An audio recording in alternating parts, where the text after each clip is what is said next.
Friends, આજે આપણે જાણીએ કે સિંધવ મીઠું રોક સોલ્ટ એ કોણે ખાવું અને કોણે ના ખાવું. તો સિંધવ મીઠું એ મોટાભાગે એવી માન્યતા હોય છે કે બ્લડ પ્રેશરના દર્દીઓ અને કિડનીના દર્દીઓ માટે ખાવાનું જરૂરી હોય છે, પરંતુ એનો એક ગેરફાયદો પણ છે.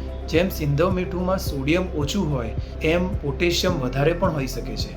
એટલે સિંધવ મીઠું એ લોકો માટે ખાવું જરૂરી છે કે જેમનું પોટેશિયમનો રિપોર્ટ નોર્મલ છે અને બ્લડ પ્રેશર કંટ્રોલ અથવા તો કિડની માટે જ્યારે મીઠું ઓછું ખાવાનું કીધું છે તો એ લોકો સિંધવ મીઠું લઈ શકે છે.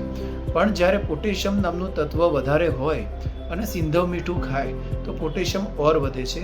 તો એવા દર્દીઓએ પોટેશિયમ ઓછું કરવા માટે પોટેશિયમ ફ્રી ખોરાક કે જેમાં ડ્રાય ફ્રૂટ, કેળા, નાળિયેર પાણી, બીટ, બટાકા, લીંબુ, તરબૂચ આ બધી વસ્તુઓ ઓછી કરવી જોઈએ અને જેનાથી તે સિંધવ મીઠું ખાઈ શકે. એટલે સિંધવ મીઠું ખાવું એ પ્રોબ્લેમેટિક નથી, પણ પોટેશિયમ વધારે હોય એવા દર્દીઓએ સિંધવ મીઠું ના ખાવું જોઈએ.